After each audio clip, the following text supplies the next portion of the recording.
It is Thursday, February the 12th, and we are well past the expectation date for her supposed quote unquote kidnappers. Today they have came to her house, put up a tent to collect some last minute photographs of her front door and someone in front of the house foyer. And we also want to remember that if you have any information about Nancy Guthrie, to make sure that you call 1-800 call FBI in regards to this missing person case. It has grown legs internationally now. I'm seeing reports from folks all the way in Australia that are following these details. And I think it's not because of Savannah Guthrie being a celebrity journalist, because not many people are familiar with Savannah Guthrie. I think it's because people feel sentiment with an 84-year-old senior citizen living out their old days, their golden days, living their life, minding their business. She was a single mother for many years after she became a widow, losing her husband when her children were very small. And it seems that she did a great job raising all three of her children. They were all productive citizens in their respectable fields. And this is her golden years now, for her to sit back until God calls her home.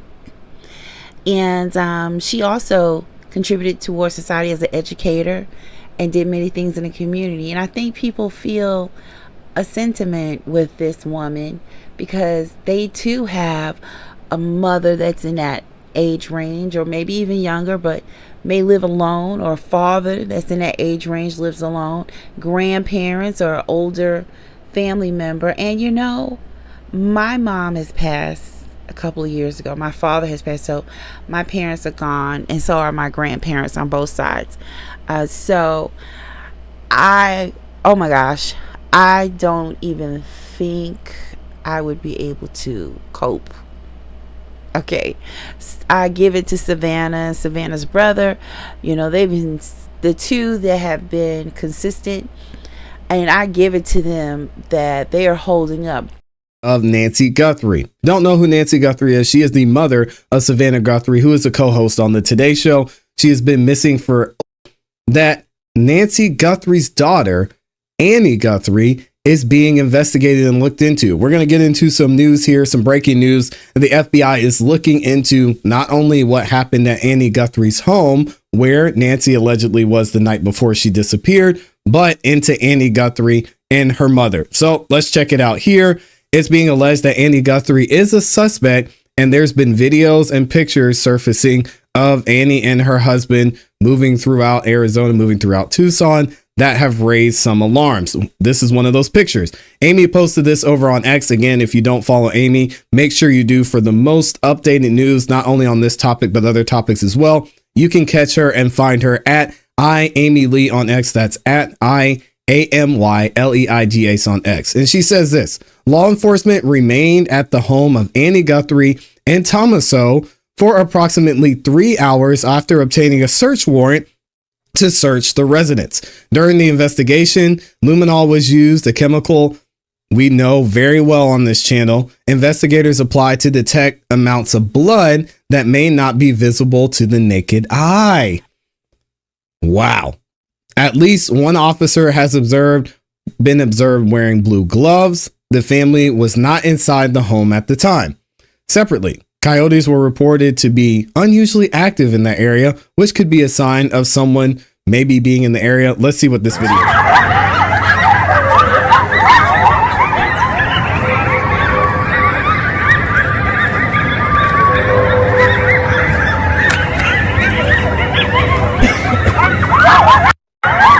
Amy had some great insight on this as well. This is the video that's coming from some of the people that are in the area.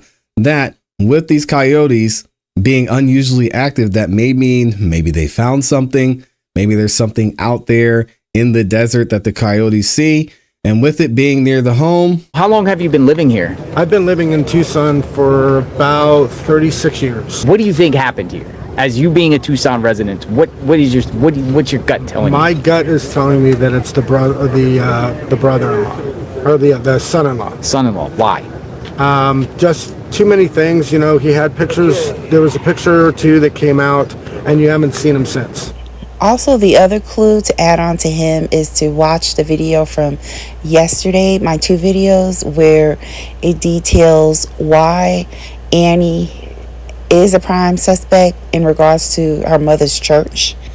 Because Annie is the one who initiated the E911 call saying that St. Andrew's Church, Presbyterian Church, called in saying her mother had missed service. Look at that. It has turned about with this case, except for the one person that they have retrieved new video footage of this random suspect that was in the front of someone's gate at another residence in that community. They were digging around, and however, if you do a side-by-side comparison of this person and the person that was supposedly reported at Nancy Guthrie's front door, their build, their physical build, their physiques are much different. And also too, the gentleman that's in the new photos, he's not wearing gloves like the perpetrator that we've been following, that we got video coverage of him at the front door. He's not wearing gloves. So that doesn't make any sense. Yeah. That doesn't make any sense. The perpetrator that was at the front door is wearing gloves. The black gloves that were found. They have taken down the tent in the front of the house, in front of Nancy Guthrie's house, for the last time. The only new details is that there's a neighbor, everybody's speculating on him, that lives next to Nancy's house. He keeps popping up when the media is out there giving his take about his opinion on Annie and her husband. And they're like, keep an eye out on him because criminals always revisit the scene. So, you know, everybody's up in question right now, according to the FBI. Also, I looked at some of the other pictures that they've released in videos and went back and looked at that. Body language of Annie Guthrie, very suspicious. You know, I've always thought that her and her husband have had something to do with this from day one. Well, not day one, but at least by day 4. I was speculating this. They dug around in the septic tank in the back of the property several times, because thinking that, you know what, if they did try to drag her body and there's no tire marks anywhere, then they couldn't have gotten far.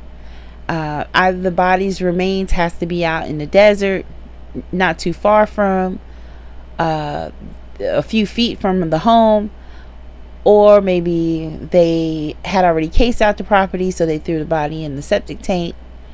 Nothing came up of that. And then, so he had a band called Early Black.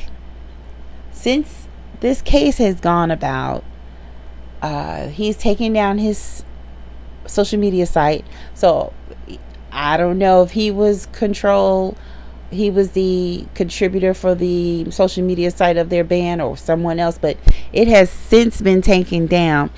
Their name for their band, again, is Early Black. They didn't have a whole lot of followers, but I noticed something in their description of their band. It is life, love, murder.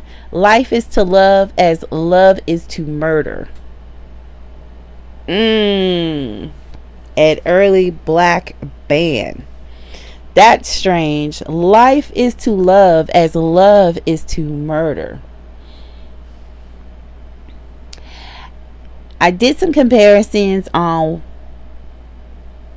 Tommaso's band member and did a side by side. You know, the eyebrows are very similar, and of course that little small part of his little chin hair, it looks like it could be similar. The only thing though that throws it off, and there's no comparisons there, it's the eyes. The band member, his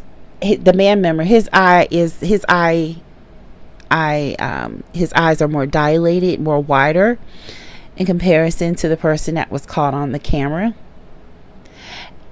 So comparing Tommaso and the guy that's on the camera, that's also not Tommaso, because you can see that even though Tommaso could clearly have shaved, because he also has his beard at the bottom is similar if he had a really clean shave.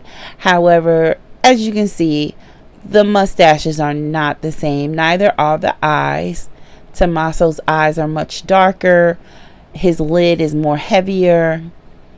But the main thing I noticed is that the person at the camera, at Nancy Guthrie's store, their teeth protrude more. Tommaso's doesn't. Most of his pictures, his mouth is closed.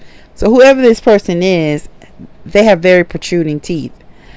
They're now going back over all of the footage over the past few months that this Google Nest camera has picked up at the home, at neighboring homes, their cameras, and they are combing because they keep hearing the coyotes, and I guess neighbors that live around there, and also their own speculation is that's not normal activity of coyotes around in their area, because it is a heavily residential filled area. So no one wants to have children or themselves around areas that have presence of large groups of wild animals presenting danger to them. So they said this is not normal for them to do that. So something is out there, whether it's her remains or not.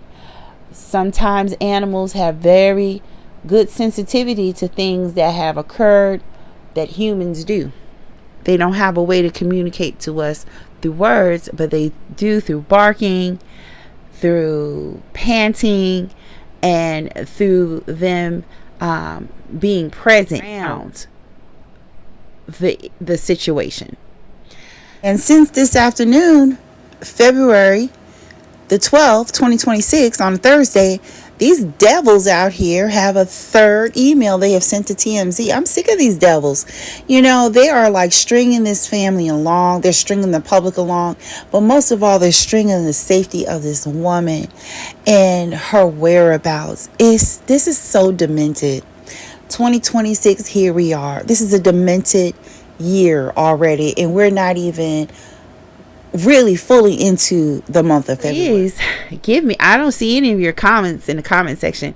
Please give me your theory on what you think is going on. I pray that she's still alive. I still have a glimmer of hope. I pray for her safety. I pray for her return. No matter what God's destiny is in this situation, I pray for the family and the neighborhood, because they must be shocked, and they are probably feeling a sense of insecurity and being vulnerable for their own safety.